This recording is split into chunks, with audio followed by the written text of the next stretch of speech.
Hey, my lovelies, this is Hope Brown, the Tax Money Bookkeeper, and I'm coming today fresh off of the heels of our QuickBooks Online training that we did in partnership with the Maryland Black Chamber of Commerce. And all I can say is that those members showed up, they showed out. It was so much good synergy on that training call today. And I think everybody got a lot of good information out of that. Like, we went over, it was so good. But let me tell you a little bit about what you missed today if you missed that call. So if you missed it, you missed it, all right? But we covered number one, because it's a fundamentals class, okay? That was the whole purpose of these sessions that we're doing, session 1 through 4. We just want to be able to cover the fundamentals for QuickBooks for business owners.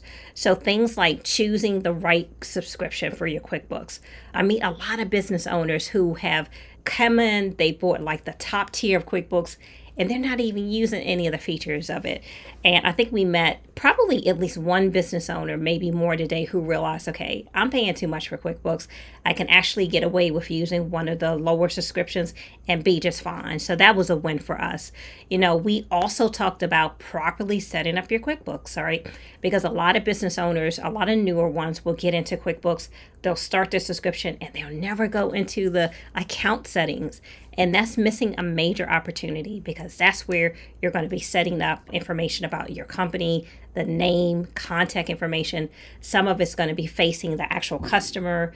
It's where you can go and customize invoices and estimates and all those things. So we talked about that today, all right? Another area that we covered was also on bank connections and just making sure that those are set up correctly when you first start that subscription.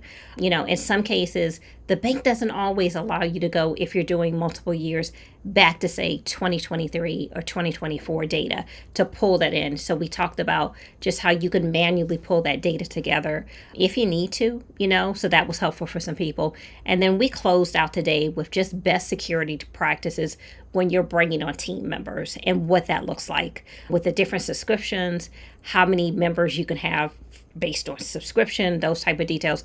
We talked about that as well too. All right. So if you missed it, all right, I'm gonna have to give you a pass today. But if you're really serious, because guys, we are at the end of July now, going into August. So a couple of more months before the end of the year. If you're one of those business owners who say never had your bookkeeping set up properly, or maybe you have QuickBooks and it's a little intimidating for you, this would be the perfect PACE class for you because we're covering the fundamentals. We're trying to help people feel more comfortable with it as far as managing their financials in QuickBooks and all those great things. So for next Wednesday, we're going to be covering the chart of accounts in QuickBooks. I'm going to be talking more about that bank feed section so that you guys can get comfortable with that and just answer questions that may come up. I just want to close out by saying kudos to the Maryland Black Chamber of Commerce for investing in your members to be able to understand, just from a financial perspective, tools that they can use to successfully run their business. All right. So this is Hope, the Tax Money Bookkeeper, signing off, and I will see you guys on the inside. All right. Peace.